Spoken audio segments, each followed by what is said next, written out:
Bienvenidos a este canal llamado Yo te lo platico, donde te compartimos la vida y obra de los escritores más famosos de México y del mundo. Esta vez toca el turno de Oscar Wilde y su magnífico cuento El fantasma de Canterville. Oscar Wilde nació en Dublín, Irlanda, en 1854, cuando todavía formaba parte del Reino Unido. Su padre fue un médico exitoso y su madre una mujer muy interesada en las artes. Wilde tuvo un hermano y una hermana que murió siendo niña. Se educó en prestigiosas universidades de Dublín y Oxford, especializándose en los clásicos griegos. En 1881, la publicación de sus poemas le ofreció notoriedad, que aumentó gracias a su carisma, su forma llamativa de vestir y sus charlas sobre el esteticismo. 3 años después, se casó con Constance Lloyd, con quien tuvo 2 hijos. La familia se instala entonces en Londres, y Oscar Wilde escribió durante los siguientes 11 años varias obras, aumentando su éxito literario. Por un par de años dirigió también una revista femenina. En pleno auge de su carrera literaria, es llevado a juicio por sus preferencias sexuales. El juicio fue todo un escándalo para la sociedad conservadora de la época y marcó también el rompimiento definitivo con su familia. Es condenado a 2 años de trabajos forzados. Cuando salió de prisión, destrozado física y emocionalmente y en muy malas condiciones económicas, adopta el nombre de Sebastián Melmoth. En muy malas condiciones económicas, adopta el nombre de Sebastián Melmoth y se marcha a París, donde muere en noviembre de 1900, víctima de una meningitis. Entre sus obras más famosas están El retrato de Dorian Gray, El gigante egoísta, El ruiseñor y la rosa y otras más. Vamos a comenzar. Por favor, acompáñanos. El fantasma de Canterville. Capítulo 1. Cuando Mr. Hiram B. Otis, ministro de los Estados Unidos de América, compró Canterville Chase, todo el mundo le dijo que cometía una gran locura, porque la finca estaba embrujada. Hasta el mismo Lord Canterville, como hombre de la más escrupulosa honradez, se creyó en el deber de participárselo a Mr. Otis cuando llegaron a discutir las condiciones. «Nosotros mismos», dijo Lord Canterville, «nos hemos resistido en absoluto a vivir en este sitio desde la época en que mi tía abuela, la duquesa de Bolton, tuvo un ataque de nervios del que nunca se repuso por completo, motivado por el espanto que experimentó al sentir que las manos de un esqueleto se posaban sobre sus hombros, estando vistiéndose para cenar. Me creo en el deber de decírselo, Mr. Otis, que el fantasma ha sido visto por varios miembros de mi familia, quienes viven actualmente, así como por el rector de la parroquia, el reverendo Augusto Dampier, agregado del King's College de Oxford. Después del trágico accidente ocurrido a la duquesa, ninguna de las doncellas quiso quedarse en casa, y Lady Canterville no pudo ya conciliar el sueño a causa de los ruidos misteriosos que llegaban del corredor y de la biblioteca. «Milord», respondió el ministro, «también me quedaré con los muebles y el fantasma bajo inventario. Luego de un país moderno en el que podemos tener todo cuanto el dinero es capaz de proporcionar, y esos mozos nuestros, jóvenes y turbulentos, que recorren el viejo continente escandalizándolo, que se llevan los mejores actores de ustedes y sus mejores primadonas, estoy seguro de que, si queda todavía un verdadero fantasma en Europa, vendrán a buscarlo enseguida para colocarlo en uno de nuestros museos públicos o para pasearle por los caminos como un fenómeno». «El fantasma existe. Me lo temo», dijo Lord Canterville sonriendo, «aunque quizás se resista a las ofertas de sus intrépidos empresarios. Hace más de 3 siglos que se le conoce. Data con precisión de 1574 y nunca deja de mostrarse como cuando está a punto de ocurrir alguna defunción en la familia. Bah, los médicos de cabecera hacen lo mismo, Lord Canterville. Amigo mío, un fantasma no puede existir, y no creo que las leyes de la naturaleza admitan excepciones en favor de la aristocracia inglesa. Realmente, dijo Lord Canterville, que no acababa de comprender la última observación de Mr. Otis. Ustedes son muy sencillos en América. Ahora bien, si le gusta a usted tener un fantasma en casa, mejor que mejor. Acuérdese únicamente que yo se lo previne. Algunas semanas después, se cerró el trato, y a fines de la estación, el ministro y su familia emprendieron el viaje hacia Canterville Chase. La señora Otis, que con el nombre de Miss Lucrecia R. Tappan, de la calle West 53, había sido una célebre beldad de Nueva York, era todavía una mujer muy bella, de edad regular, con unos ojos hermosos y un perfil magnífico. Muchas damas americanas, cuando abandonan su país natal, adoptan aires de persona atacada de una enfermedad crónica y se figuran que eso es uno de los sellos de distinción europea. Pero la señora Otis no cayó nunca en ese error. Tenía una naturaleza espléndida y una abundancia extraordinaria de vitalidad. A decir verdad, era completamente inglesa en muchos aspectos y era un ejemplo excelente para sostener la tesis de que lo tenemos todo en común con América, hoy día excepto la lengua, como es de suponer.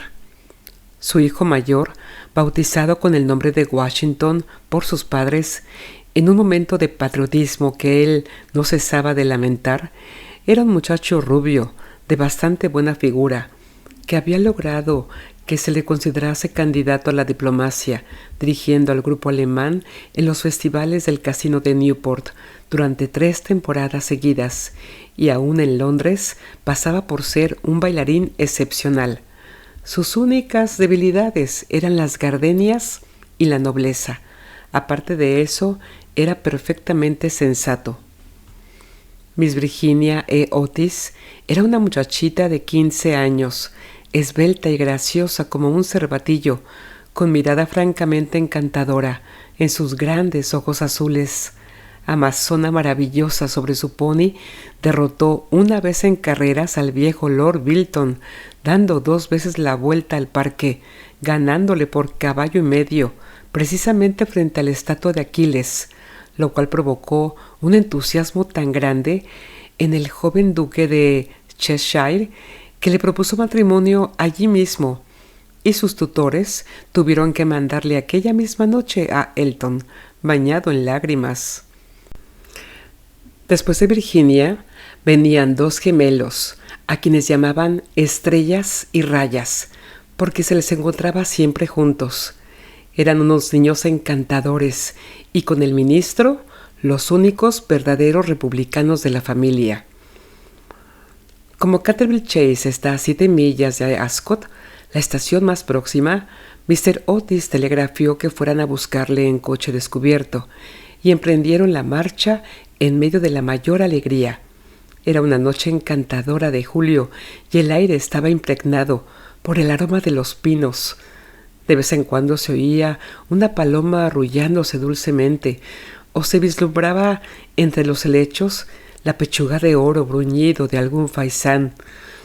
Ligeras ardillas le espiaban desde lo alto de las hayas a su paso. Unos conejos corrían como exhalaciones a través de los matorrales o sobre los collados cubiertos de musgo, levantando su rabo blanco. Sin embargo, no bien entraron en la avenida de Canterville Chase, el cielo se cubrió repentinamente de nubes. Un extraño silencio pareció invadir toda la atmósfera. Una gran bandada de cornejas cruzó calladamente por encima de sus cabezas, y antes de que llegasen a la casa ya habían caído algunas gotas de lluvia.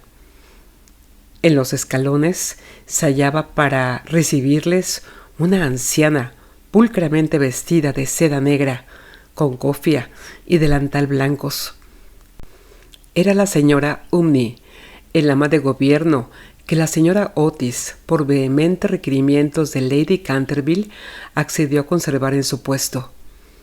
Hizo una profunda reverencia a cada uno de la familia cuando echaron pie a tierra y dijo, con la singular cortesía de los buenos tiempos antiguos: «Les doy la bienvenida a Canterville Chase». La siguieron, atravesando un hermoso hall de estilo Tudor, hasta la biblioteca. Largo salón espacioso, con las paredes cubiertas por madera de roble oscuro que terminaba en un ancho ventanal de cristales. Estaba preparado el té. Luego, una vez que se quitaron los abrigos, ya sentados, se pusieron a curiosear en torno suyo, mientras la señora Umney iba de un lado para otro. De pronto, la mirada de la señora Otis cayó sobre una mancha de un rojo oscuro que había sobre el pavimento, precisamente al lado de la chimenea, y sin darse cuenta de sus palabras, dijo la señora Umney: «Creo que han vertido algo en este sitio». «Sí, señora», contestó la señora Umney en voz baja. «En ese lugar se ha vertido sangre». «¡Qué horror!», exclamó la señora Otis. «No quiero manchas de sangre en el salón. Es preciso quitar eso inmediatamente». La vieja sonrió y con voz misteriosa repuso: «Es sangre de Lady Leonor de Canterville, que fue muerta en este mismo sitio por su propio marido, Sir Simon de Canterville, en 1565. Sir Simon la sobrevivió 9 años, desapareciendo de repente en circunstancias misteriosísimas. Su cuerpo no se encontró nunca, pero su alma culpable sigue embrujando la casa. La mancha de sangre ha sido muy admirada por los turistas y otras personas y no puede quitarse». «Todo eso son tonterías», exclamó Washington Otis. «El producto quitamanchas, el limpiador incomparable campeón, marca Pinkerton y el detergente Panagon harán desaparecer eso en un instante». Y sin dar tiempo a que el ama de gobierno aterrada pudiera intervenir, ya se había arrodillado y frotaba rápidamente el entarimado con una barrita de una sustancia parecida al cosmético negro. A los pocos instantes, la mancha había desaparecido sin dejar rastro. «Ya sabía yo que el Pinkerton la borraría», exclamó en tono triunfal, paseando la mirada sobre su familia llena de admiración. Pero apenas había pronunciado aquellas palabras cuando un relámpago iluminó la estancia sombría y el retumbar del trueno levantó a todos, menos a la señora Umney, que se había desmayado. «¡Qué clima más atroz!», dijo tranquilamente el ministro, encendiendo un largo veguero. «Creo que el país de los abuelos está tan lleno de gente que no hay buen tiempo bastante para todos. Siempre opiné que lo mejor que pueden hacer los ingleses es emigrar». «Querido Hiram», replicó la señora Otis, «¿qué podemos hacer con una mujer que se ha desmayado?». «Descontaremos eso de su salario. Así no se volverá a desmayar». En efecto, la señora Umney no tardó en volver en sí. Sin embargo, veíase que estaba conmovida hondamente y con voz solemne advirtió a la señora Otis que algún contratiempo iba a ocurrir en la casa. «Señores, he visto con mis propios ojos unas cosas que pondrían los pelos de punta a cualquier cristiano, y durante noches y noches no he podido pegar los ojos a causa de las cosas terribles que pasan aquí». A pesar de lo cual, Mr. Otis y su esposa aseguraron a la buena mujer que no tenían miedo ninguno de los fantasmas. La vieja ama de llaves, después de haber impetrado la bendición de la providencia sobre sus nuevos amos y de discutir la posibilidad de un aumento de sueldo, se retiró a su habitación renqueando. Capítulo 2. La tempestad se desencadenó durante toda la noche, pero no produjo nada extraordinario. Al día siguiente, por la mañana, cuando bajaron a almorzar, encontraron de nuevo la terrible mancha sobre el entarimado. «No creo», dijo Washington, «que tenga la culpa el limpiador Paragon. Lo he ensayado sobre toda clase de manchas. Debe ser cosa del fantasma». En consecuencia, borró la mancha, después de frotar un poco, pero al otro día, por la mañana, había reaparecido. A la tercera mañana volvió a estar allí, y sin embargo, la biblioteca permanecía cerrada toda la noche anterior, llevándose arriba la llave la señora Otis. Desde entonces, la familia empezó a interesarse por aquello. Mr. Otis se hallaba a punto de creer que había estado demasiado dogmático, negando la existencia de los fantasmas. La señora Otis expresó su intención de afiliarse a la sociedad psíquica, y Washington preparó una larga carta a Myers y Potmore, basados en la persistencia de las manchas de sangre cuando provienen de un crimen. Aquella noche disipó todas las dudas sobre la existencia objetiva de los fantasmas. La familia había aprovechado la frescura de la tarde para dar un paseo en coche. Regresaron a las 9, tomando una ligera cena. La conversación no recayó ni un momento sobre los fantasmas, de manera que faltaban hasta las condiciones más elementales de espera y de receptibilidad que preceden tan a menudo a los fenómenos psíquicos.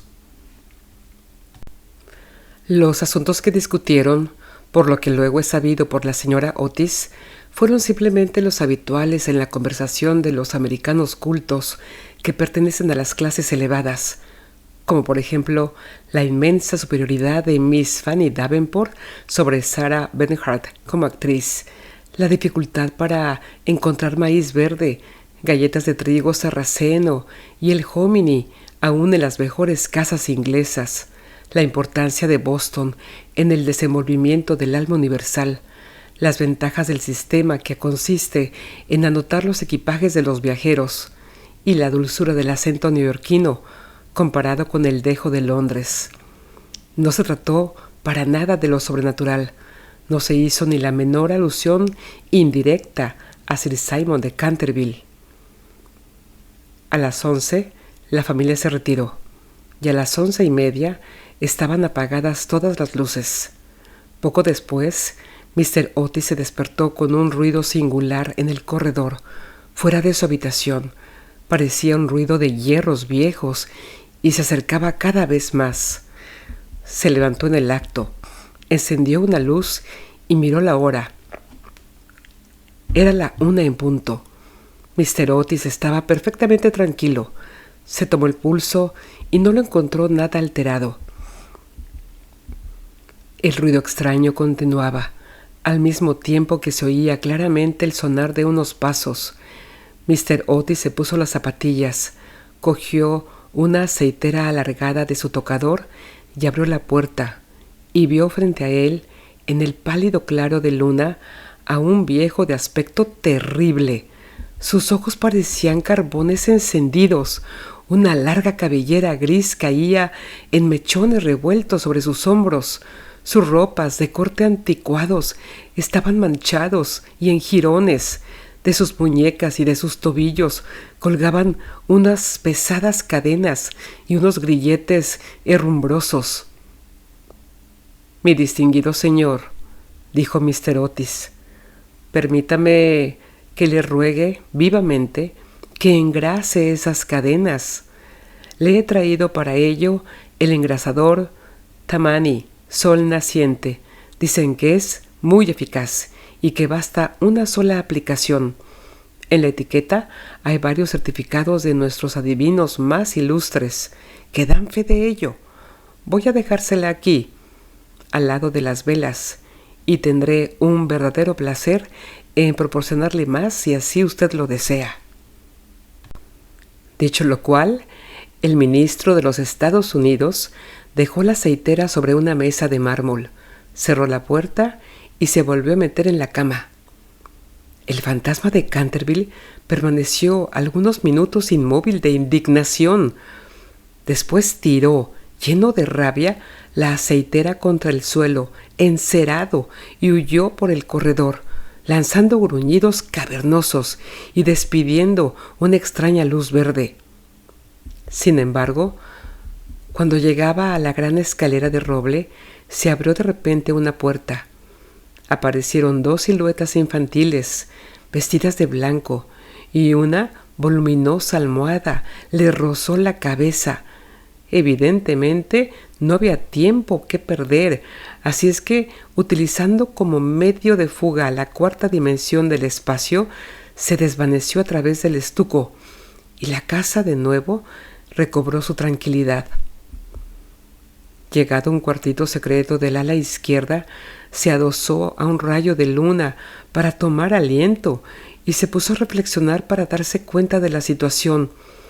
Jamás en toda su brillante carrera, que duraba ya 300 años, fue injuriado tan groseramente. Se acordó de la duquesa viuda, en quien provocó una crisis de terror cuando estaba mirándose en el espejo cubierta de brillantes y de encales, de las 4 doncellas a quienes había enloquecido, produciéndoles convulsiones histéricas solo con hacerles visajes entre las cortinas de una de las habitaciones destinadas a los invitados, del rector de la parroquia, cuya vela apagó de un soplo cuando volvía el buen señor de la biblioteca a una hora avanzada, y que desde entonces tuvo que estar bajo el cuidado de Sir William Goodw, convertido en mártir de toda clase de alteraciones nerviosas, de la vieja señora de Tremouillac, que al despertarse al amanecer y descubrir un esqueleto sentado en un sillón al lado de la lumbre, entretenido en leer su diario, tuvo que guardar cama durante 6 meses, víctima de un ataque cerebral. Una vez curada, se reconcilió con la Iglesia y rompió sus relaciones con el señalado escéptico Voltaire. Recordó también la noche terrible en que el bribón de Lord Canterville fue hallado ahogándose en su vestidor, con una sota de espadas hundida en la garganta, viéndose obligado a confesar antes de morir que por medio de aquella carta había timado la suma de 50,000 libras a Jaime Fox en casa de Guckford, y juró por aquella carta que se la hizo tragar el fantasma. Todas sus grandes hazañas le volvían a la memoria. Vio desfilar al mayordomo que se levantó la tapa de los sesos por haber visto una mano verde tamborilear sobre los cristales, y a la bella Lady Stephen condenada a llevar alrededor del cuello un collar de terciopelo negro para tapar la señal de 5 dedos impresos como con un hierro candente sobre su blanca piel, y que terminó por ahogarse en el vivero que había al extremo de la Avenida Real. Y, lleno de entusiasmo, ególatra del verdadero artista, pasó revista a sus creaciones más célebres. Se dedicó una amarga sonrisa al evocar su última aparición en el papel de Rubén el Rojo o el Niño Estrangulado, su debut como Gibeón el Flaco o el vampiro del páramo del Boxley, y el furor que causó una noche solitaria de junio jugando a los bolos con sus propios huesos sobre el campo de tenis. Y después de todo, para que unos miserables americanos le ofreciesen el engrasador marca Sol Naciente y le tirasen almohadas a la cabeza, era realmente intolerable. Además, la historia nos enseña que jamás fue tratado ningún fantasma de manera semejante. Llegó a la conclusión de que era preciso tomarse la revancha y permaneció hasta el amanecer en actitud de profunda meditación. Capítulo 3. Cuando a la mañana siguiente la familia Otis se reunió para el desayuno, la conversación sobre el fantasma fue extensa. El ministro de los Estados Unidos estaba, como era natural, un poco ofendido al ver que su ofrecimiento no había sido aceptado. No quisiera en modo alguno injuriar personalmente al fantasma, dijo, y reconozco que, dada la larga duración de su estancia en la casa, era correcto tirarle una almohada a la cabeza. Siento tener que decir que esta observación tan justa provocó una explosión de risa en los gemelos. Pero, por otro lado, prosiguió Mr. Otis, si se empeña, sin más ni más, en no hacer uso del engrasador marca Sol Naciente, nos veremos precisados a quitarle las cadenas. No podremos dormir con todo ese ruido a la puerta de las alcobas. Pero, sin embargo, en el resto de la semana no fueron molestados. Lo único que les llamó la atención fue la reaparición continua de la mancha de sangre sobre el piso de la biblioteca. Era realmente muy extraño, ya que la señora Otis cerraba la puerta con llave por la noche y las ventanas permanecían con las rejas cerradas. Los cambios de color que sufría la mancha, comparables a los de un camaleón, produjeron también frecuentes comentarios en la familia. Una mañana era de un rojo índigo oscuro, otras veces era vermellón, luego de un púrpura intenso, y un día, cuando bajaron a rezar, según los ritos sencillos de la libre Iglesia Episcopal Reformada de América, la encontraron de un hermoso verde esmeralda. Como es natural, estos cambios caleidoscopios divirtieron grandemente a la reunión y hacían apuestas todas las noches con entera tranquilidad. La única persona que no tomó parte en la broma fue la joven Virginia. Por razones ignoradas, sentíase siempre impresionada ante la mancha de sangre y estuvo a punto de llorar la mañana que apareció verde esmeralda. La segunda aparición del fantasma fue un domingo por la noche. Al poco tiempo de estar todos acostados, les alarmó un enorme estrépito que se oyó en el hall. Bajaron apresuradamente y se encontraron con que una armadura completa se había desprendido de su soporte, cayendo sobre las losas, mientras, sentado en un sillón de alto respaldo, el fantasma de Canterville se restregaba las rodillas, con una expresión de agudo dolor sobre su rostro. Los gemelos, que se habían provisto de sus cerbatanas, le lanzaron inmediatamente 2 proyectiles, con esa seguridad de puntería que solo se adquiere a fuerza de una larga y cuidadosa práctica sobre un profesor de caligrafía. Mientras tanto, el ministro de los Estados Unidos mantenía al fantasma bajo la amenaza de su revólver y, conforme la etiqueta californiana, le intimidaba al levantar los brazos.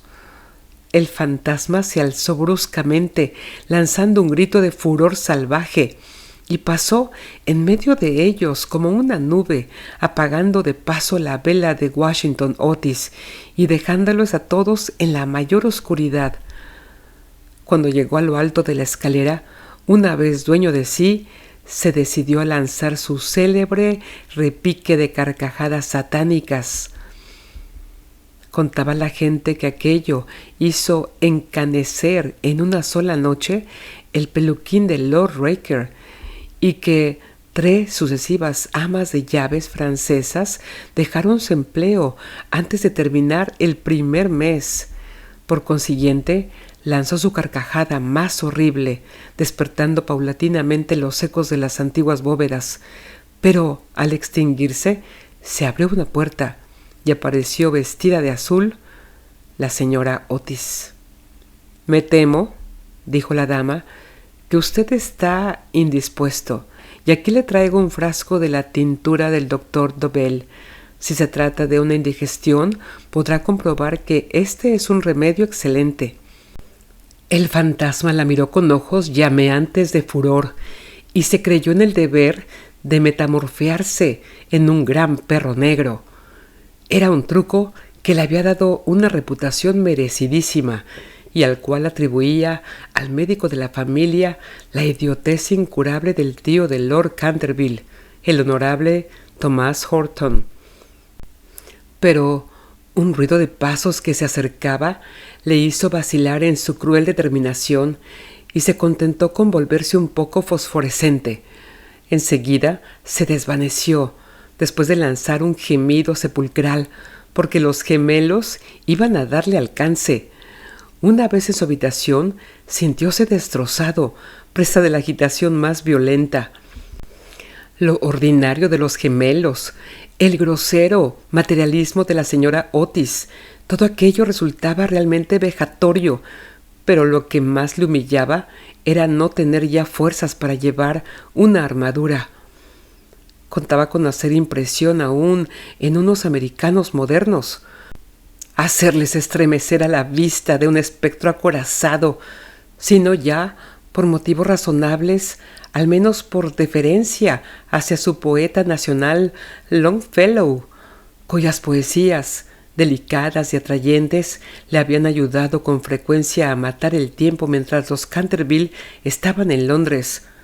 Además, era su propia armadura, la llevó con éxito en el torneo de Kenilworth, siendo felicitado calurosamente por la reina virgen en persona, pero cuando quiso ponérsela, quedó aplastado por completo con el peso de la enorme coraza y del yelmo de acero, y se desplomó pesadamente sobre las losas de piedra, despellejándose las rodillas y contusionándose la muñeca derecha.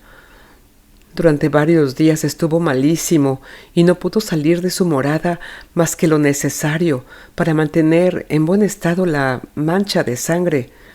No obstante, a fuerza de cuidados acabó por restablecerse y decidió hacer una tercera tentativa para aterrorizar al ministro de los Estados Unidos y a su familia. Eligió para su reaparición en escena el viernes 17 de agosto, consagrando gran parte del día a pasar revista a sus trajes. Su elección recayó al fin en un sombrero de ala levantada por un lado y caída del otro, con una pluma roja, en un sudario deshilachado en las mangas y del cuello, y por último en un puñal mohoso. Al atardecer estalló una gran tormenta. El viento era tan fuerte que sacudía y cerraba violentamente las puertas y ventanas de la vetusta casa. Realmente aquel era el tiempo que le convenía. He aquí lo que pensaba hacer. Iría sigilosamente a la habitación de Washington Otis. Le musitaría unas frases ininteligibles, quedándose al pie de la cama, y le hundiría 3 veces seguidas el puñal en la garganta, a los sones de una música apagada. Odiaba sobre todo a Washington, porque sabía perfectamente que era él quien acostumbraba a quitar la famosa mancha de sangre de Canterville empleando el detergente Paragon de Pinkerton. Después de reducir al temerario y despreocupado joven a una condición de terror abyecto, entraría en la habitación que ocupaban el ministro de los Estados Unidos y su mujer. Una vez allí, colocaría una mano viscosa sobre la frente de la señora Otis y al mismo tiempo murmuraría con voz sorda al oído del ministro tembloroso los secretos terribles del osario. En cuanto a la pequeña Virginia, aún no tenía decidido nada. No le había insultado nunca. Era bonita y cariñosa. Unos cuantos gruñidos sordos que saliesen del armario le parecían más que suficientes, y si no bastaban para despertarla, llegaría hasta tirarle de la puntita de la nariz con sus dedos rígidos por la parálisis. A los gemelos estaba resuelto a darles una lección. Lo primero que haría sería sentarse sobre sus pechos, con objeto de producirles la sensación de la pesadilla. Luego, aprovechando que sus camas estaban bien juntas, se alzaría en el espacio libre entre ellos, con el aspecto de un cadáver verde y frío como el hielo, hasta que se quedasen paralizados de terror. Enseguida, tirando bruscamente su sudario, daría la vuelta al dormitorio en 4 patas, como un esqueleto blanqueado por el tiempo, moviendo el globo de un solo ojo en su órbita, como el personaje de Daniel el Mudo o el esqueleto del Suicida, papel en el cual hizo un gran efecto en varias ocasiones. Creía estar también en este, como en su otro papel, el de Martín el Demente o el Misterio Enmascarado. A las 10:30 oyó subir a la familia a acostarse. Durante algunos instantes le inquietaron las estrepitosas carcajadas de los gemelos, que se divertían indudablemente con su loca alegría de colegiales antes de meterse en la cama. Pero a las 11:15 todo quedó nuevamente en silencio, y cuando sonaron las 12 se puso en camino. La lechuza chocaba contra los cristales de la ventana.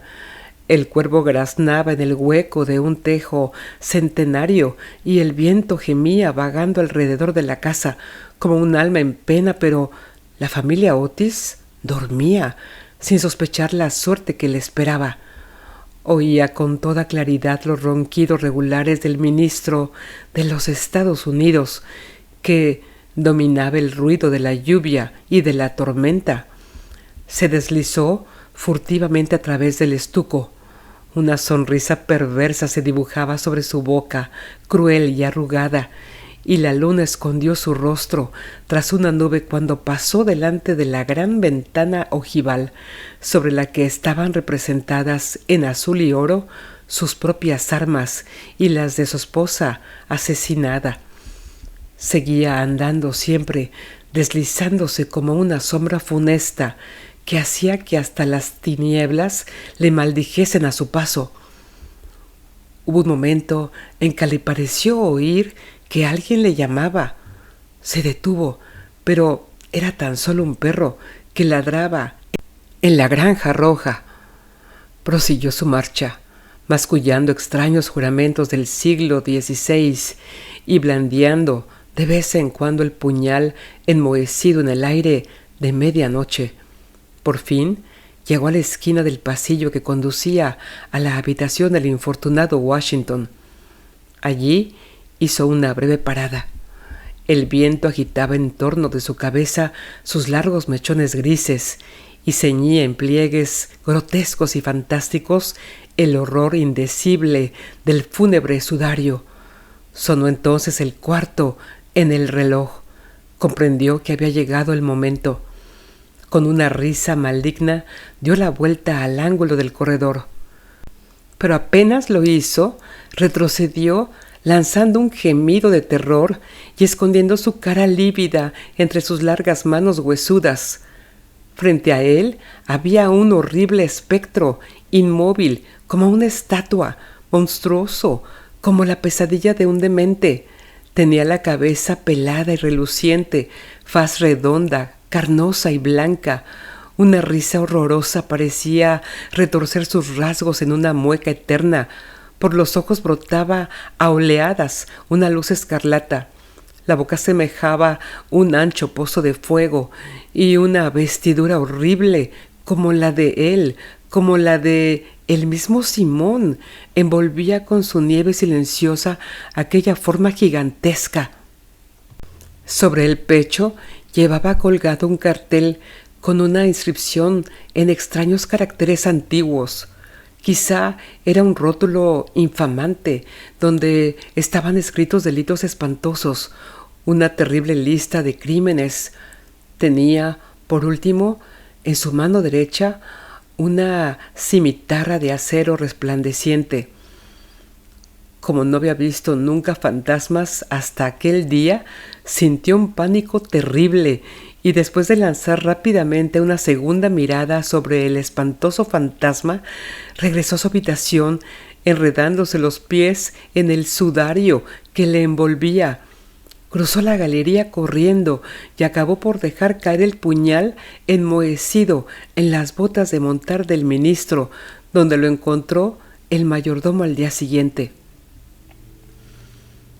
Una vez refugiado en su retiro, se desplomó sobre un reducido catre de tijera, tapándose la cabeza con las sábanas, pero al cabo de un momento el valor indomable de los antiguos Canterville se despertó en él y tomó la resolución de hablar al otro fantasma en cuanto amaneciera.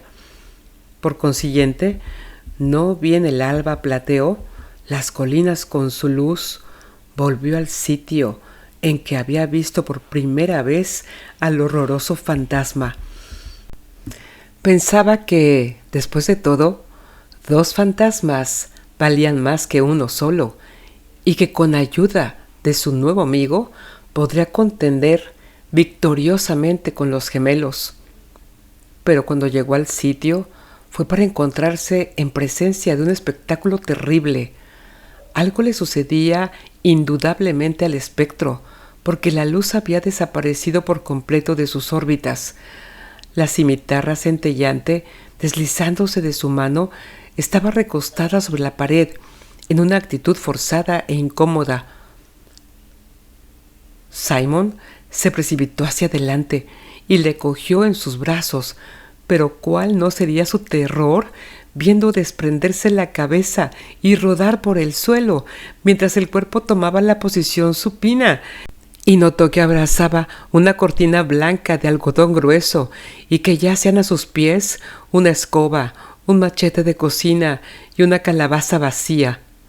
Sin poder comprender aquella curiosa transformación, cogió con mano febril el cartel, leyendo a la claridad grisácea de la mañana estas palabras terribles: He aquí el fantasma Otis, el único espíritu auténtico y verdadero. Cuidado con las imitaciones, todos los demás están falsificados. Y la entera verdad se le apareció como un relámpago. Había sido burlado, chasqueado, engañado. La expresión característica de los Canterville reapareció en sus ojos, apretó las encías desdentadas y, levantando por encima de su cabeza sus manos amarillas, juró, según la fraseología pintoresca de la antigua escuela, que cuando el gallo tocase por 2 veces el cuerno de su alegre llamada, se perpetrarían crímenes sangrientos y que el asesinato del callado paso saldría entonces de su retiro. No había terminado de formular este juramento terrible, criando de una alquería lejana de tejado de ladrillo rojo, salió el canto de un gallo, lanzó una larga risotada, lenta y amarga, y esperó. Esperó 1 hora, y después otra, pero por alguna razón misteriosa no volvió a cantar el gallo. Por fin, a eso de las 7:30, la llegada de las criadas le obligó a abandonar su terrible guardia y regresó a su morada con altivo paso, pensando en sus vanas esperanzas y en sus proyectos fracasados. Una vez allí, consultó varios libros de caballería, cuya lectura le interesaba extraordinariamente, y pudo comprobar que el gallo cantó siempre 2 veces, en cuantas ocasiones se tuvo que recurrir a aquel juramento. «Que el diablo se lleve a ese infame volátil», murmuró. «En otro tiempo hubiese caído sobre él con mi gran lanza, atravesándole el gañote y obligándole a cantar otra vez para mí, aunque reventara». Y dicho esto, se retiró a su confortable ataúd de plomo y allí permaneció hasta la noche. Capítulo cuarto. Al día siguiente, el fantasma se sintió muy débil y cansado. Las terribles emociones de las 4 últimas semanas empezaban a producir su efecto. Tenía el sistema nervioso completamente alterado y temblaba al más ligero ruido. No salió de su habitación en 5 días y concluyó por hacer una concesión en lo relativo a la mancha de sangre del salón de la biblioteca. Puesto que la familia Otis no quería verla, era indudable que no la merecía. Aquella gente estaba colocada a ojos vistas en un plano inferior de la vida material y era incapaz de apreciar el valor significativo de los fenómenos sensibles. La cuestión de las apariciones de fantasmas y el desenvolvimiento de los cuerpos astrales eran realmente para él una cosa muy distinta e indiscutiblemente estaba fuera de su gobierno, pero por lo menos constituía para él un deber ineludible mostrarse en el corredor una vez a la semana y farfullar por la gran ventana ojival el primero y el tercer miércoles de cada mes. No veía ningún medio digno de sustraerse a aquella obligación. Verdad es que su vida estuvo llena de crímenes, pero quitando eso era un hombre muy concienzudo en todo cuanto se relacionaba con lo sobrenatural. Así pues, los 3 sábados siguientes atravesó como de costumbre el corredor entre las 12 de la noche y 3 de la madrugada, tomando todas las precauciones posibles para no ser visto ni oído. Se quitaba las botas, pisaba lo más ligeramente que podía sobre las viejas maderas carcomidas, envolvíase en una gran capa de terciopelo negro y no dejaba de usar el engrasador sol naciente para engrasar sus cadenas. Me veo precisado a reconocer que solo después de muchas vacilaciones se decidió a adoptar esta última forma de protegerse. Al fin, una noche, mientras cenaba la familia, se deslizó en el dormitorio del señor Otis y se llevó el frasquito. Al principio se sintió un poco humillado, pero después fue suficientemente razonable para comprender que aquel invento merecía grandes elogios y que cooperaba en cierto modo a la realización de sus proyectos.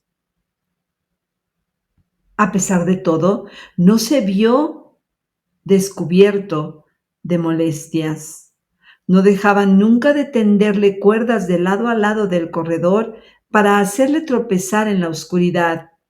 Y una vez que se había disfrazado para el papel de Isaac el Negro o el cazador del bosque de Huxley, cayó de bruces al poner el pie sobre una plancha de maderas enjabonadas que habían colocado los gemelos desde el umbral del salón de tapices hasta la parte alta de la escalera de roble.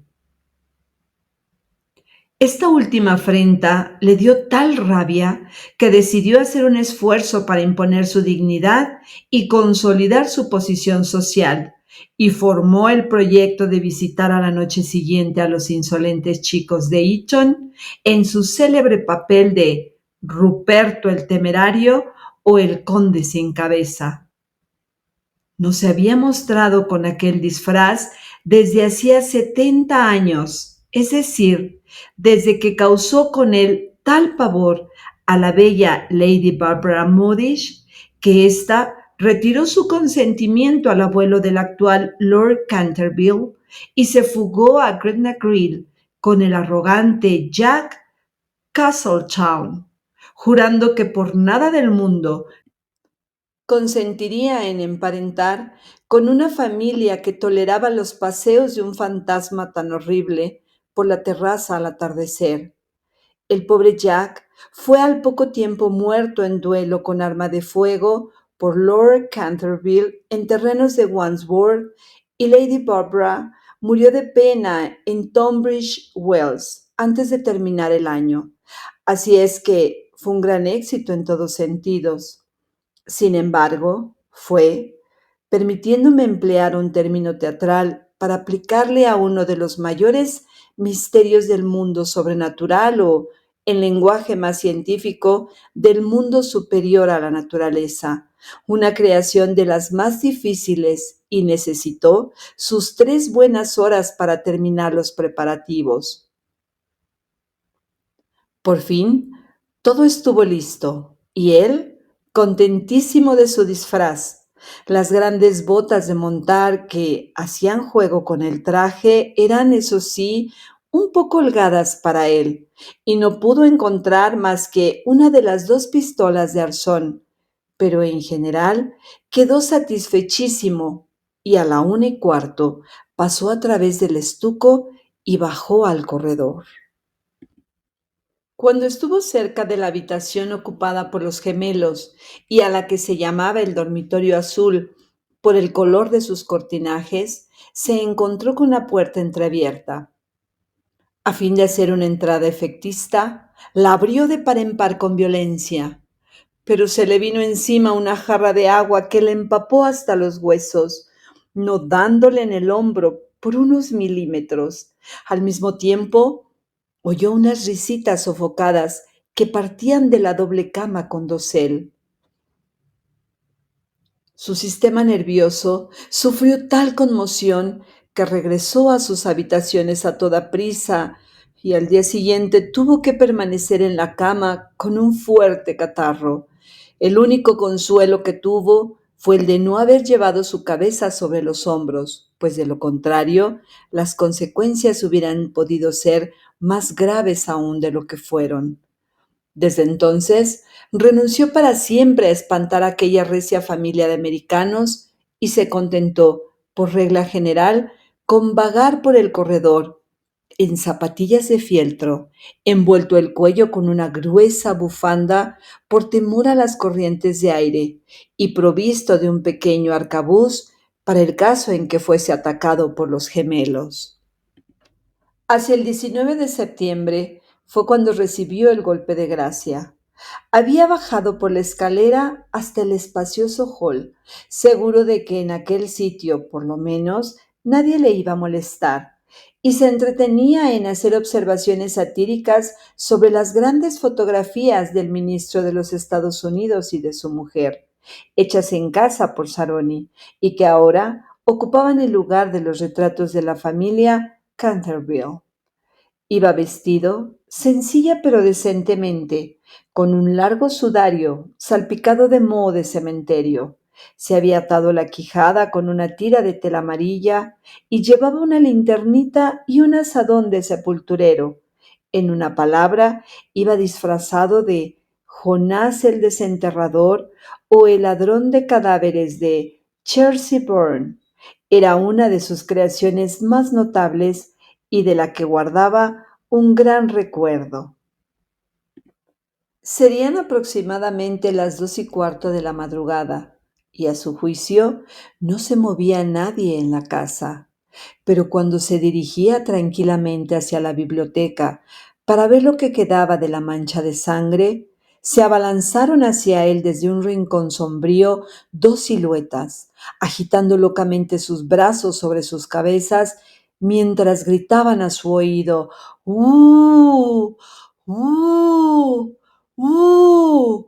Lleno de pánico, cosa muy natural en aquellas circunstancias, se precipitó hacia las escaleras, pero entonces se encontró frente a Washington Otis, que le esperaba armado con la gran regadera del jardín, de tal modo que, cercado por sus enemigos, casi acorralado, tuvo que evaporarse en la gran estufa de hierro colado, que felizmente para él no estaba encendida, y abrirse paso hasta sus habitaciones por entre los cañones de las chimeneas, llegando a su refugio en el lamentable estado en que lo pusieron la agitación, el hollín y la desesperación. Desde aquella noche no volvió a vérsele nunca en expediciones nocturnas. Los gemelos se quedaron muchas veces en acecho para sorprenderlo, sembrando de cáscaras de nuez los corredores todas las noches, con gran enojo de sus padres y de los criados. Pero fue inútil. Su amor propio estaba profundamente herido, sin duda, y no quería mostrarse. En vista de ello, Mr. Otis reanudó de nuevo el trabajo en su gran obra sobre la historia del Partido Demócrata, obra que había empezado 3 años antes. La señora Otis organizó un claim bake extraordinario que dejó muy impresionados a todos los de la comarca. Los niños se dedicaron a jugar a la barra, al icartí, al póker y a otros juegos típicos de América. Virginia dio paseos a caballo por caminos y veredas, en compañía del duque de Cheshire. que se hallaba en Canterville, pasando su última semana de vacaciones. Todo el mundo se figuraba que el fantasma había desaparecido y, en consecuencia, Mr. Otis escribió una carta a Lord Canterville para comunicárselo y recibió en contestación otra carta en la que éste le testimoniaba el placer que le producía la noticia y enviaba sus más sinceras felicitaciones a la digna esposa del ministro. Pero los Otis se equivocaban. El fantasma seguía en la casa y, aunque se hallaba muy dedicado, no estaba dispuesto a retirarse, sobre todo después de saber que figuraba entre los invitados el duque de Cheshire, cuyo tío, Lord Francis Stilton, apostó una vez 100 guineas con el coronel Cadbury a que jugaría los dados con el fantasma de Canterville. A la mañana siguiente se encontraron a Lord Stilton tendido sobre el suelo del salón de juego en un estado de parálisis tal que, a pesar de la edad avanzada que alcanzó, no pudo ya nunca pronunciar más palabra que esta: 6 dobles. Esta historia era muy conocida en su tiempo, aunque, en atención a los sentimientos de las dos nobles familias, se hiciera todo lo posible por ocultarla, y existe un relato detallado de todo lo referente a ella en el tomo tercero de las Memorias de Lord Tuttle sobre el príncipe regente y sus amigos. Desde entonces, el fantasma deseaba vehementemente probar que no había perdido su influencia sobre los Stilton, con los que además estaba emparentado, pues una prima hermana suya se casó en Wanscombe-Nós con el señor Bulkeley, del que descienden en línea directa, como todo el mundo sabe, los duques de Cheshire. Por consiguiente, hizo sus preparativos para mostrarse al joven enamorado de Virginia en su famoso papel del fraile vampiro o el benedictino sin sangre. Era un espectáculo tan espantoso que, cuando la vieja Lady Startup se vio representar, es decir, la víspera del Año Nuevo de 1764, empezó a lanzar chillidos agudos que le provocaron un fuerte ataque de apoplejía, y su fallecimiento al cabo de 3 días, no sin que desheredara antes a los Canterville, que eran sus parientes más cercanos, y legase todo su dinero a su farmacéutico de Londres. Pero a última hora, el terror que le inspiraban los gemelos le retuvo en su habitación, y el joven duque durmió tranquilo en el gran lecho con dosel coronado de plumas del dormitorio real, soñando con Virginia. Capítulo quinto. Unos días después, Virginia y su adorador de cabello rizado dieron un paseo a caballo por los prados de Brooklyn, paseo por el que ella se desgarró su vestido de amazona al saltar un seto, y, de vuelta a casa, entró por la escalera de detrás para que no la viesen. Al pasar corriendo por delante de la puerta del salón de tapices, que estaba abierta de par en par, le pareció ver a alguien dentro. Pensó que sería la doncella de su madre, que iba con frecuencia a trabajar a esa habitación.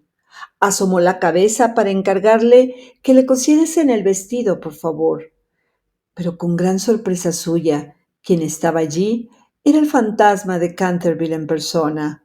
Estaba sentado junto a la ventana contemplando las hojas doradas que danzaban en el aire, desprendidas de los árboles amarillentos, y las hojas bermejas que bailaban locamente a lo largo de la gran avenida. Tenía la cabeza apoyada en una mano y toda su actitud revelaba el desaliento más profundo. Realmente representaba un aspecto tan desamparado, tan abatido, que la pequeña Virginia, en vez de ceder a su primer impulso, que fue echar a correr y encerrarse en su cuarto, se sintió llena de compasión y se decidió a ir a consolarle. Tenía la muchacha un paso tan ligero y él una melancolía tan honda, que no se dio cuenta de su presencia hasta que le habló. «Lo he sentido mucho por usted», dijo, pero mis hermanos regresan mañana a Eton y entonces, si se porta usted bien, nadie le atormentará. Es absurdo pedirme que me porte bien, le respondió contemplando estupefacto a la jovencita que tenía la audacia de dirigirle la palabra. Perfectamente inconcebible. Me es necesario arrastrar mis cadenas, gruñir a través de las cerraduras y deambular en la noche. Si es a eso a lo que se refiere, le diré que todo ello es la única razón de mi existencia. Esa no es una razón para vivir molestando a la gente. En sus tiempos fue usted muy malo. ¿Sabe?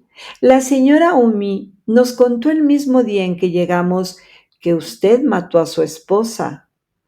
Sí, lo reconozco, respondió petulante el fantasma, pero fue un asunto de familia que a nadie le importa. Está muy mal eso de matar a alguien, replicó Virginia, que a veces adoptaba una dulce actitud puritana, heredada posiblemente de alguno de sus antepasados de la vieja Nueva Inglaterra. Oh, detesto la ramplona severidad de la ética abstracta. Mi esposa era muy poco agraciada y simplona. Nunca pudo almidonar bien mis puños y no sabía nada de cocina. Vea usted, un día casi un magnífico cervatillo en los bosques de Hogley, un espléndido gamo. ¿Y sabe usted cómo me lo sirvió en la mesa? Bueno, eso ahora no importa, ya pasó. Pero sin embargo, no halló nada bien que sus hermanos me dejasen morir de hambre, aunque yo la hubiese matado. ¿Le dejaron morir de hambre? Ay, señor fantasma. Quiero decir, don Simón, ¿tiene usted hambre? Tengo un sándwich en mi costurero. ¿No lo quiere? No, gracias. Ahora ya no necesito comer. Pero de todas maneras, es usted muy amable. Es usted mucho más fina y atenta que el resto de su familia, que es tan ordinaria, horrorosa, vulgar y que se conducen como bandoleros. ¡Basta! Exclamó Virginia dando con el pie en el suelo. El brutal, horrible y ordinario es usted.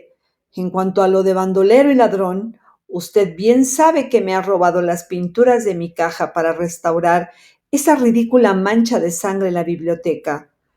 Primero me robó todos los rojos, incluyendo el bermellón, y ya no pude seguir pintando las puestas de sol. Después se llevó el verde esmeralda y el amarillo cromo. Y por último, no me han quedado más que el azul añil y el blanco de China, de manera que solo puedo pintar escenas de claro de luna que siempre son tristes y nada fáciles de pintar. Nunca lo acusé, aunque ello me hacía sentir furiosa. Y todo resultaba grotesco porque ¿quién ha oído decir que exista la sangre color verde esmeralda? Bueno, en verdad, dijo el fantasma con cierta dulzura, ¿qué iba yo a hacer? Es dificilísimo en los tiempos actuales agenciarse sangre de verdad. Ya que su hermano empezó todo esto con su detergente Paragón, no veo por qué no iba yo a usar sus colores para defenderme. En cuanto al tono, es cuestión de gusto. Así, por ejemplo, los Canterville tienen sangre azul, la sangre más azul que existe en Inglaterra. Aunque ya sé que ustedes los americanos no hacen el menor caso de esas cosas. No sabe usted nada, y lo mejor que puede hacer es emigrar, y así se desarrollará su mentalidad. Mi padre tendrá un verdadero gusto en proporcionarle un pasaje gratuito, y aunque haya derechos arancelarios elevadísimos sobre toda clase de cosas espirituosas, a usted no le pondrán trabas en la aduana. Y una vez en Nueva York, puede usted contar con un gran éxito. Conozco infinidad de personas que darían $100,000 por tener antepasados y que sacrificaran mayor cantidad aún por tener un fantasma en la familia. Creo que no me gustaría América. Quizás se deba a que allí no tenemos ni ruinas ni curiosidades, dijo burlonamente Virginia. ¿Qué curiosidades ni qué ruinas, contestó el fantasma. Tienen ustedes su marina y sus modales. Buenas noches. Voy a pedir a papá que conceda a los gemelos una semana más de vacaciones. No se vaya, Miss Virginia, se lo suplico, exclamó el fantasma. Estoy tan solo y soy tan desgraciado que no sé qué hacer. Quisiera irme a dormir y no puedo. Es inconcebible. No tiene usted más que meterse en la cama y apagar la vela. Algunas veces es dificilísimo permanecer despierto, sobre todo en una iglesia, pero en cambio, dormir es muy sencillo.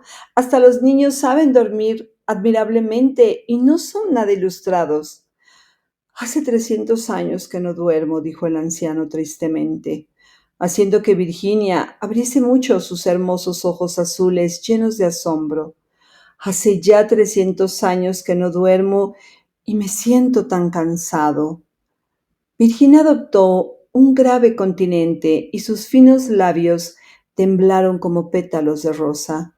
Se acercó y, arrodillándose al lado del fantasma, contempló su viejo rostro marchito. Pobre, pobre fantasma, murmuró. ¿Y no hay ningún lugar donde pueda usted dormir?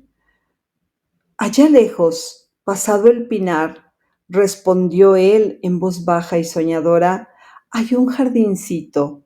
La hierba crece en el alta y espesa. Allí pueden verse las grandes estrellas blancas de la cicuta. Allí el ruiseñor canta toda la noche, y la luna de cristal gélido deja caer su mirada, y el tejo extiende sus brazos de gigante sobre los durmientes. Los ojos de Virginia se empañaron de lágrimas y ocultó la cara entre sus manos. ¿Se refiere usted al jardín de la muerte?, murmuró. Sí, de la muerte. La muerte debe ser hermosa, descansar en la blanda tierra obscura, mientras las hierbas se balancean encima de nuestra cabeza, y escuchar el silencio, no tener ni ayer ni mañana, olvidarse del tiempo y los males de la vida, quedar en paz. Usted puede ayudarme, usted puede abrirme el portal de la morada de la muerte, porque el amor le acompaña a usted siempre y el amor es más fuerte que la muerte. Virginia tembló. Un estremecimiento helado recorrió todo su ser y durante unos instantes hubo un gran silencio. Parecíale vivir en un sueño terrible.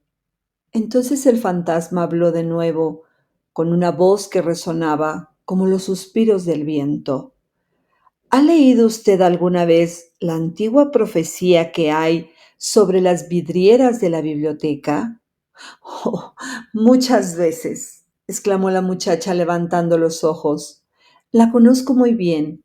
Está pintada con unas curiosas letras negras y se lee con dificultad. No tiene más que estos 6 versos. Cuando una joven rubia logre hacer brotar una oración de los labios del pecador, cuando el almendro estéril dé fruto y un pequeño deje correr su llanto, entonces toda la casa quedará tranquila y volverá la paz a Canterville. Pero no sé lo que significan, agregó Virginia. Significan que tiene usted que llorar conmigo mis pecados, porque yo no tengo lágrimas, y que tiene usted que rezar conmigo por mi alma, porque no tengo fe. Y entonces, si ha sido usted siempre dulce, buena y cariñosa, el ángel de la muerte se compadecerá de mí. Verá usted, seres terribles en las tinieblas y voces malignas susurrarán en sus oídos, pero no podrán hacerle ningún daño, porque contra la pureza de una niña no pueden nada las potencias infernales. Virginia no contestó, y el fantasma, retorciéndose las manos en la violencia de su desesperación, sin dejar de mirar la rubia cabeza inclinada, de pronto se irguió la joven, muy pálida, con un fulgor extraño en los ojos. No tengo miedo, dijo con voz firme, y rogaré al ángel que se apiade de usted. El fantasma, levantándose de su asiento y lanzando un débil grito de alegría, tomó su mano e inclinándose sobre ella con la gracia de los viejos tiempos, la besó. Sus dedos estaban fríos como el hielo y sus labios abrasaban como el fuego, pero Virginia no flaqueó. Después la hizo atravesar la estancia sombría. Sobre el tapiz de un verde apagado estaban bordados unos pequeños cazadores. Soplaban en sus cuernos, adornados con borlas, y con sus lindas manos le hacían señas de que retrocediese. Vuelve sobre tus pasos, Virginia, no sigas. Vete, vete, gritaban. Pero el fantasma le apretaba en aquel momento la mano con más fuerza y ella cerró los ojos para no verlos. Horribles alimañas de colas de lagarto y de ojos saltones hacían guiños maliciosos en las esquinas de la chimenea, mientras le decían en voz baja: «Ten cuidado, Virginia, ten cuidado, por favor. Podríamos no volver a verte». Pero el fantasma apresuró entonces el paso y Virginia no oyó nada. Cuando llegaron al extremo de la estancia, el viejo se detuvo, murmurando unas palabras que ella no pudo comprender. Volvió Virginia a abrir los ojos y vio disiparse el muro lentamente, como una neblina, y abrirse una negra caverna. Un áspero y helado viento les azotó, sintiendo la muchacha que alguien tiraba de su vestido.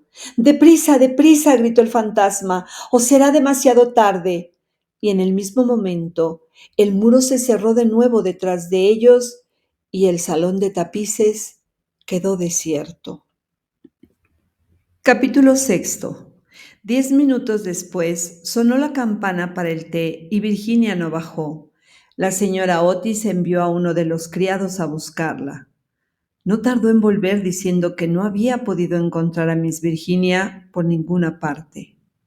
Como la muchacha tenía la costumbre de ir todas las tardes al jardín a coger flores para la cena, la señora Otis no se preocupó en lo más mínimo. Pero sonaron las 6 y Virginia no aparecía. Entonces su madre se sintió seriamente intranquila y envió a sus hijos en su búsqueda.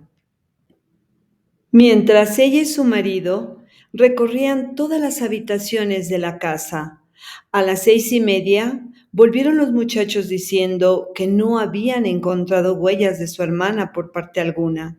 Entonces se inquietaron todos extraordinariamente. Nadie sabía qué hacer. De pronto Mr. Otis recordó de repente que pocos días antes había permitido acampar en el parque a una tribu de gitanos. Así pues, salió inmediatamente para Blackfield Hollow, acompañado de su hijo mayor y de 2 criados de la granja. El joven duque de Cheshire, completamente loco de ansiedad, rogó con insistencia a Mr. Otis que le dejara acompañarle, mas éste se negó temiendo que pudiese surgir algún conflicto. Pero cuando llegó al sitio en cuestión, vio que los gitanos se habían marchado y era evidente que su partida había sido precipitada, pues el fuego ardía aún y quedaban platos sobre la hierba. Después de mandar a Washington y a los 2 hombres a registrar los alrededores, se apresuraron a regresar y envió telegramas a todos los inspectores de policía del condado, rogándoles buscasen a una joven raptada por unos vagabundos o gitanos. Luego hizo que le trajeran su caballo y después de insistir para que su mujer y sus 3 hijos se sentaran a la mesa, partió con un caballerango por el camino de Ascot. Había recorrido 2 millas cuando oyó un galope a su espalda. Se volvió, viendo al joven duque que llegaba en su pony con la cara sofocada y la cabeza descubierta. «Lo siento muchísimo», le dijo el joven con voz entrecortada, «pero me es imposible comer». Sabiendo que Virginia no aparece, «Se lo ruego, no se enfade conmigo. Si nos hubiera permitido casarnos el año pasado, no habría ocurrido esto nunca. No me rechaza usted, ¿verdad? No puedo, ni quiero irme». El ministro no pudo menos de dirigir una sonrisa a aquel mozo guapo. y atolondrado también. Conmovidísimo ante la abnegación que mostraba por Virginia e inclinándose sobre su caballo, le golpeó el hombro cariñosamente y le dijo: «Pues bien, Cecil, ya que insistes en venir, no me queda más remedio que admitirte en mi compañía. Pero eso sí, tengo que comprarte un sombrero en Ascot». «¡Al diablo los sombreros! Lo que quiero es encontrar a Virginia, señor», exclamó el duque riendo, y acto seguido galoparon hasta la estación. Una vez allí, Mr. Otis preguntó al jefe si no habían visto en el andén a una joven cuyas señas correspondiesen con las de Virginia, pero no averiguó nada sobre ella. No obstante, el jefe de la estación expidió telegramas a las estaciones del trayecto, ascendentes y descendentes, y le prometió ejercer una vigilancia minuciosa. Enseguida, después de comprar un sombrero para el duque en una tienda de novedades que se disponía a cerrar, Mr. Otis cabalgó hasta el pueblo siguiente, que se encontraba a 4 millas adelante y que, según le dijeron, era muy frecuentado por los gitanos, ya que cerca de allí había una numerosa comunidad rural. Hicieron levantarse al guarda del lugar, pero no pudieron conseguir ningún dato de él. Así es que, después de atravesar y explorar los contornos, los dos jinetes tomaron otra vez el camino de casa, llegando a Canterville a eso de las 11, rendidos de cansancio y con el corazón desgarrado por la inquietud. Se encontraron ahí con Washington y los gemelos, esperándoles a la puerta con linternas, porque la avenida estaba ya muy oscura. No se había descubierto la menor señal de Virginia. Los gitanos fueron alcanzados en el prado de Brooklyn, pero no estaba la joven entre ellos. Explicaron la prisa de su marcha diciendo que habían equivocado el día que debía celebrarse la feria de Chorlton y que el temor de llegar demasiado tarde les obligó a darse prisa. Además, parecieron desconsolados por la desaparición de Virginia, pues estaban agradecidísimos a Mr. Otis por haberles permitido acampar en su parque. 4 de ellos se quedaron detrás para tomar parte en las pesquisas. Se hizo vaciar el estanque de las carpas, registraron la finca en todos sentidos, pero no consiguieron nada. Era evidente que Virginia estaba perdida, al menos por aquella noche, y fue con un aire de profundo abatimiento como entraron en casa Mr. Otis y los jóvenes, seguidos del caballerango que llevaba de las bridas los 2 caballos y al pony. En el vestíbulo se encontraron con el grupo de los criados llenos de terror. La pobre señora Otis estaba acostada sobre un sofá de la biblioteca, casi loca de terror y de ansiedad, y la vieja ama de gobierno le humedecía la frente con agua de colonia. Enseguida, Mr. Otis instó a su esposa para que comiese algo y dio órdenes para que se sirviese la cena. Fue una comida triste, pues casi nadie hablaba, y hasta los gemelos se veían espantados y sumisos, pues querían entrañablemente a su hermana. Cuando terminaron, Mr. Otis, a pesar de los ruegos del joven duque, mandó que todo el mundo se fuese a la cama diciendo que ya no se podía hacer nada en aquella noche y que al día siguiente mandaría un telegrama a Scotland Yard para que pusieran inmediatamente varios detectives a su disposición. Pero en el preciso momento en que salían del comedor, sonaron las 12 en el reloj de la torre. Apenas acababan de extinguirse las vibraciones de la última campanada cuando oyóse un crujido acompañado de un grito penetrante. Un trueno estentorio bamboleó la casa. Una melodía ultraterrena flotó en el aire. Un lienzo de pared se desprendió bruscamente en lo alto de la escalera y sobre el rellano. Muy pálida, casi blanca, apareció Virginia, llevando en la mano un cofrecillo. Inmediatamente todos la rodearon. La señora Otis la estrechó apasionadamente entre sus brazos. El duque casi la ahogó con sus besos apasionados y los gemelos ejecutaron una danza de guerra salvaje alrededor del grupo. «Por Dios, hija, ¿dónde estabas?», dijo Mr. Otis, bastante enfadado, creyendo que les había querido dar una broma pesada. «Cecil y yo hemos recorrido toda la comarca en busca tuya, y tu madre ha estado a punto de morirse de espanto. No vuelvas a hacer bromas de esa manera a nadie». Menos al fantasma», gritaron los gemelos, continuando con sus brincos. «Hija mía, gracias a Dios que te hemos encontrado. Ya no nos volveremos a separar», murmuraba la señora Otis besando a la muchacha, toda trémula y acariciando sus cabellos de oro que se veían despeinados. «Papá», dijo dulcemente Virginia, «estaba con el fantasma. Ha muerto ya. Es preciso que vayáis a verle. Fue muy malo, pero se ha arrepentido sinceramente de todo lo que había hecho y antes de morir me ha dado esta caja de joyas». Toda la familia la contempló muda y asombrada, pero ella tenía un aire muy circunspecto y muy serio. Enseguida, dando media vuelta, les precedió a través del hueco de la pared y bajaron por un corredor secreto y angosto. Washington le seguía llevando una vela encendida que cogió de la mesa.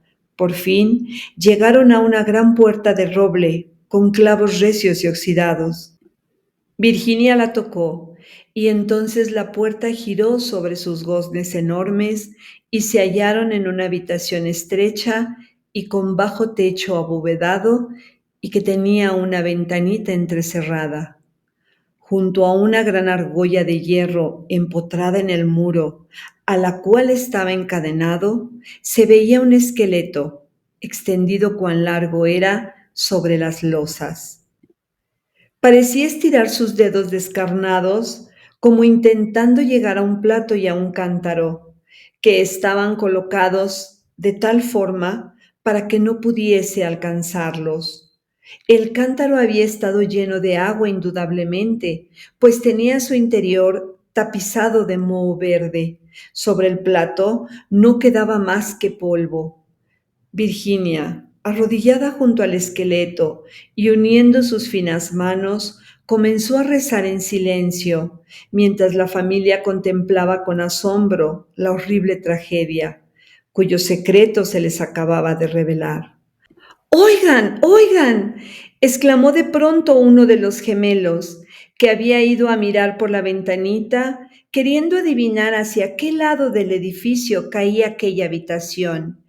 «Oigan, el antiguo almendro que estaba seco ha florecido y se ven admirablemente hermosas las flores a la luz de la luna».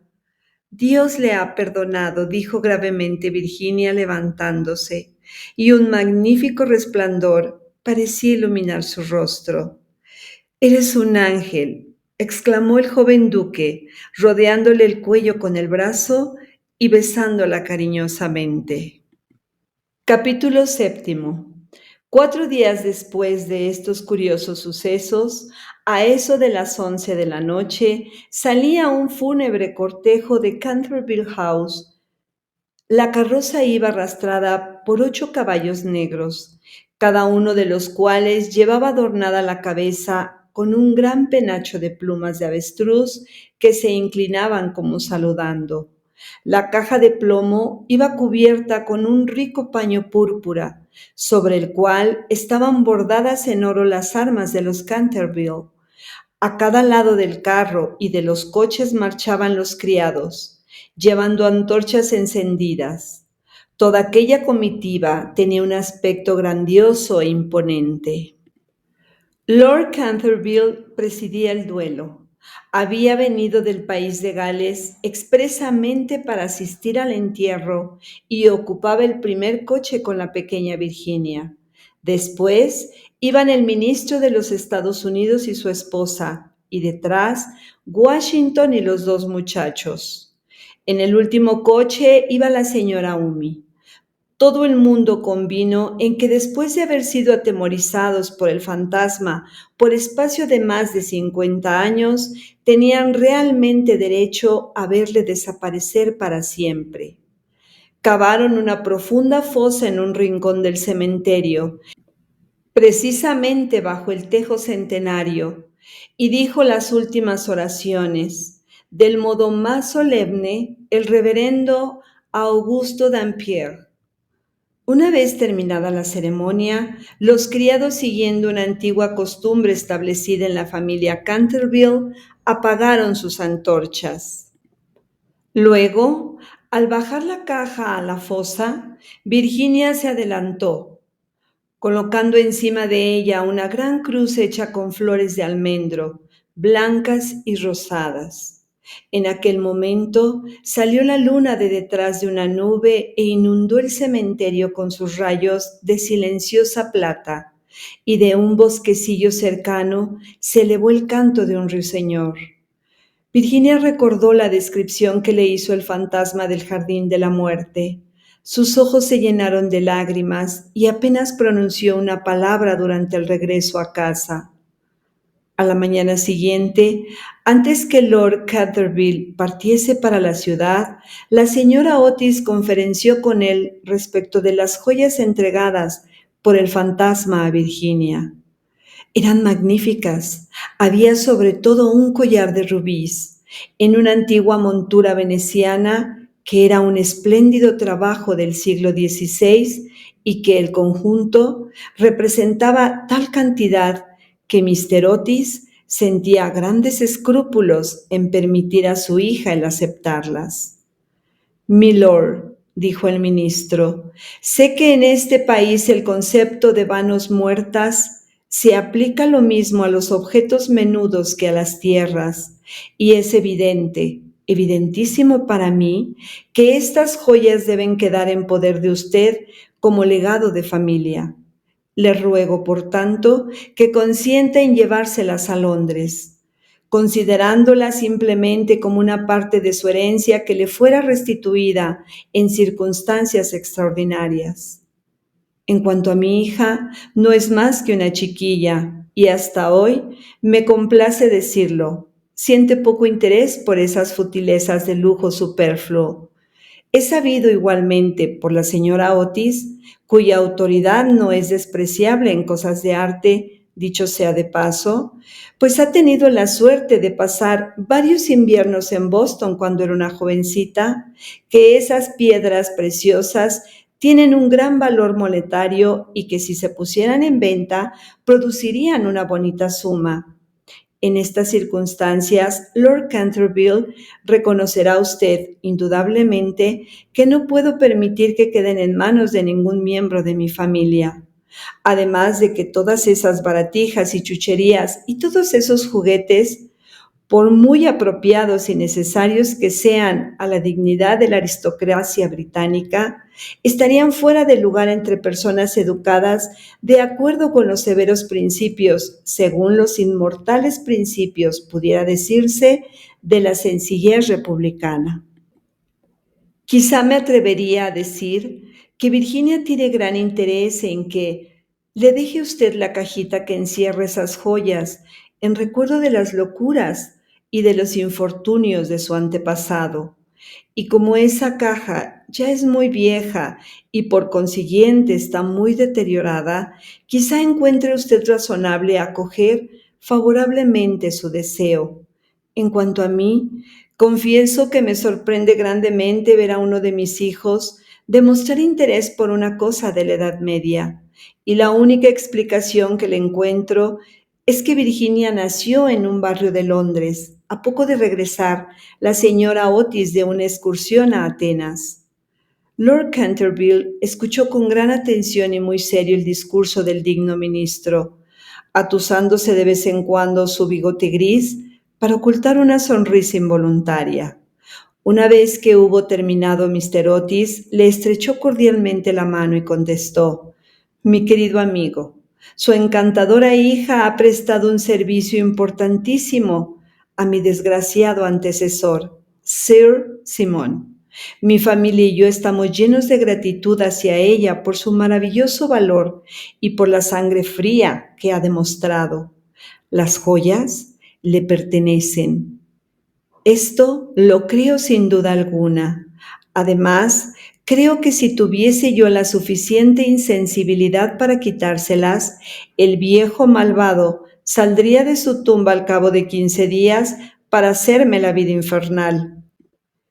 En cuanto a que sean joyas de familia, no podrían serlo sino después de estar especificadas como tales en un testamento en forma legal, y la existencia de estas joyas permaneció siempre ignorada.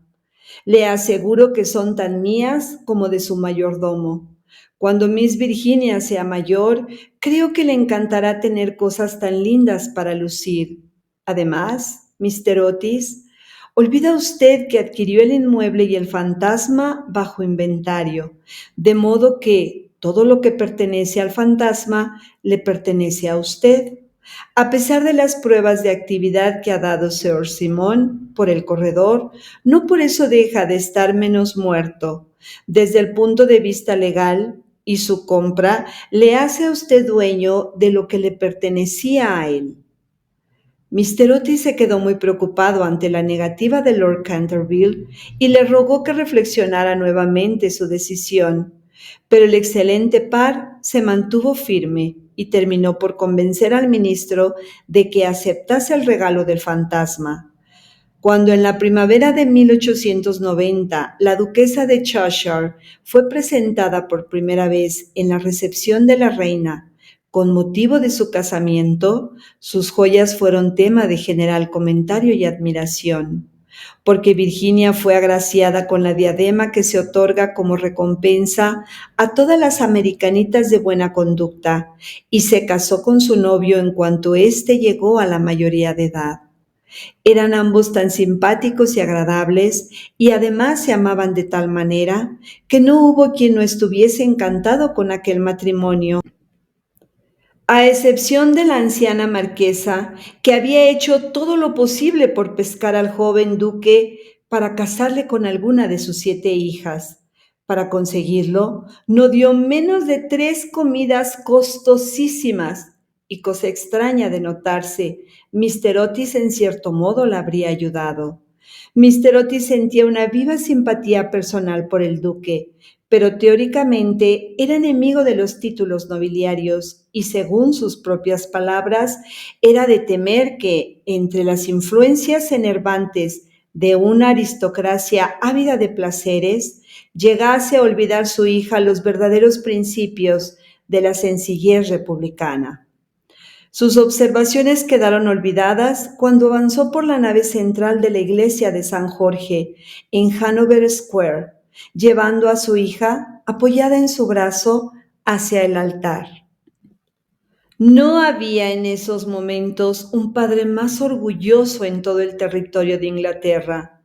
El duque y la duquesa, pasada ya la luna de miel, regresaron a Canterville Chase y al día siguiente de su llegada por la tarde fueron a dar una vuelta por el cementerio solitario del atrio de la iglesia próxima al Pinar.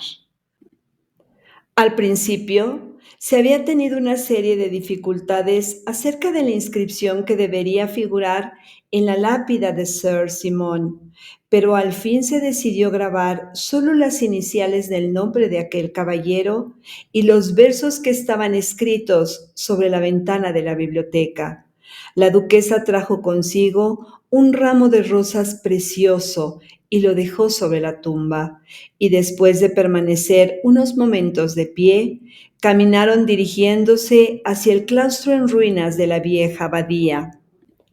La duquesa se sentó sobre el caído pilar de una columna, mientras que su esposo, descansando a sus pies, fumaba un cigarrillo contemplando a su esposa y mirando sus bellos ojos. De pronto, tiró el cigarro, le tomó la mano y le dijo: «Virginia, una buena esposa nunca debe tener secretos para su esposo». «Querido Cecil, yo no tengo secretos para ti». «Sí que los tienes», contestó él sonriendo. Nunca me has contado lo que pasó mientras estuviste encerrada con el fantasma. Es que nunca se lo he contado a nadie, Cecil, dijo Virginia con una actitud reposada y seria. Ya lo sé, pero ¿a mí me lo podrías decir? Por favor, no me preguntes, Cecil, no puedo decírtelo.